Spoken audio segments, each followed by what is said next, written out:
Hi, my name is Alexa Berry, and this is my concept map. For my concept map, I related it to a metaphor of a garden. Overall, I was going through this, I noticed two common themes, and those were plants and the key roles to plants. So typically, I saw that plants represented the followers, and the key roles to plants represented the leaders.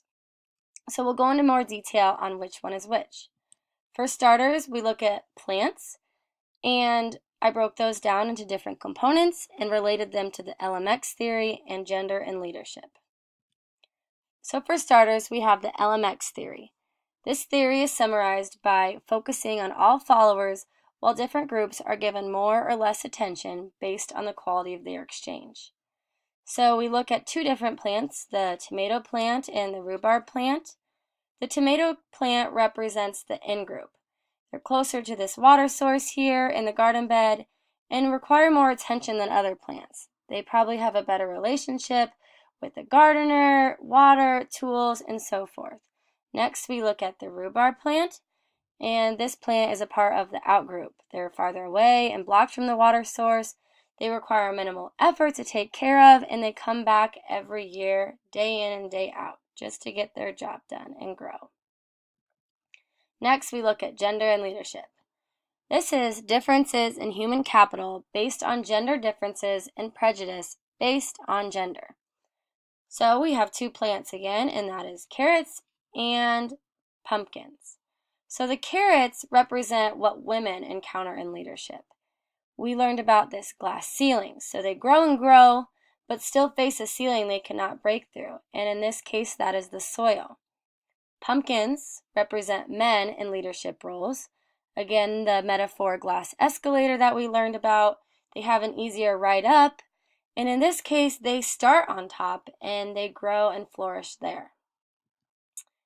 Now we're looking at the key factors to plants. So there's quite a few here. We have trait approach, authentic leadership, ethics in leadership, situational approach, skills approach, culture and leadership, team leadership, path goal theory, adaptive leadership, behavioral approach, transformational leadership, and servant leadership. So first, looking at soil, it's broken down and related to trait approach and authentic leadership. So we'll start with the trait approach. And this is that leaders are born with certain traits, and these traits influence the type of leader they are and plays a role in acknowledging strengths and weaknesses. So to rationalize this, soil is composed of certain things, whether it's fertilizer, broken down material, old plants, decomposed plants, and so forth. These components are the traits. And the soil uses these traits to play a part in how the plants grow.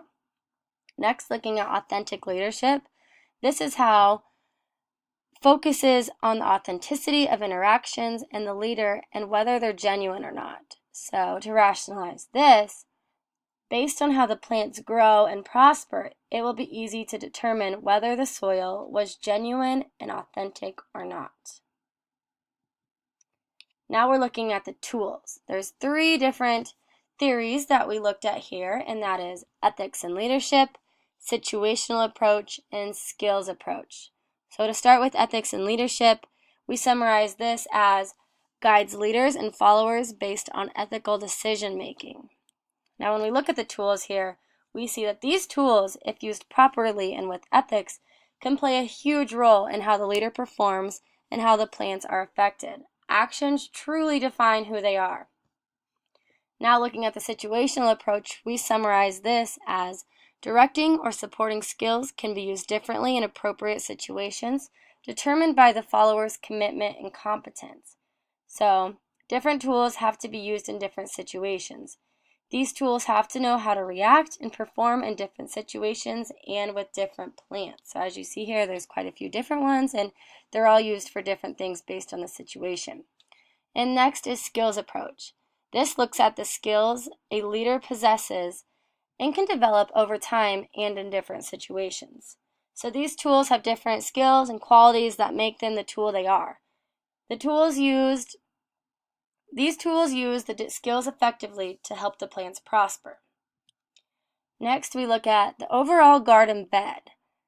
So we break this down into culture and leadership and team leadership. So for culture and leadership, this is the need to focus on a collection of related ideas rather than just one because of cross-cultural environments. So this garden bed is filled with many unique individual plants that come from many different backgrounds and have different cultural needs. The garden bed plays a key role in providing an environment in which every plant can prosper collectively yet individually. So next we're looking at team leadership, and this focuses on strategies for maintaining effectiveness and a competitive advantage through actions. The garden bed wants the best garden, so strives to ensure that all plants can prosper amongst each other. It brings in all components to allow this team to work together. Next, we look at water, and we have the path goal theory, adaptive leadership, and behavioral approach.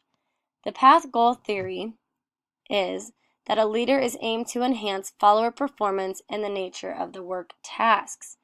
So the water helps to enhance the plant's performance and give assistance to the nature they are facing.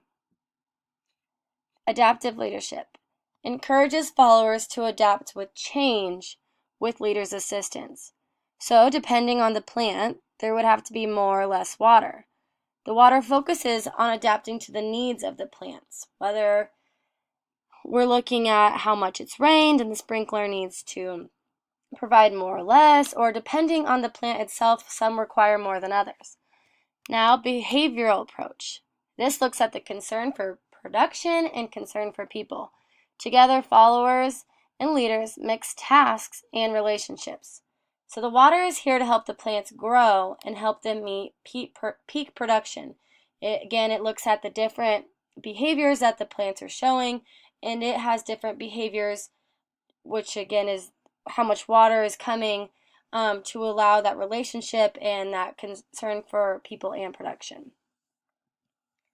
Next, we're looking at the roots, and we have transformational leadership and servant leadership. So transformational leadership is that leaders and followers change over time by focusing on different elements of leadership. Change is a key part here, as you'll see that the roots help the plants change over time and they help them grow. The roots must weave around elements that stand in their way to help the plants prosper. Next, we look at servant leadership. This style of leader puts their lives in a long-term position to always put others first. So the root's sole purpose for their entire life is to serve plants and ensure them success. They do this without wanting any spotlight, attention, or reward. So there you have it. That is my concept map. As you can see, all the different leadership theories were placed into one, and it worked out very well that I visualized them all very easily, and I hope you did as well.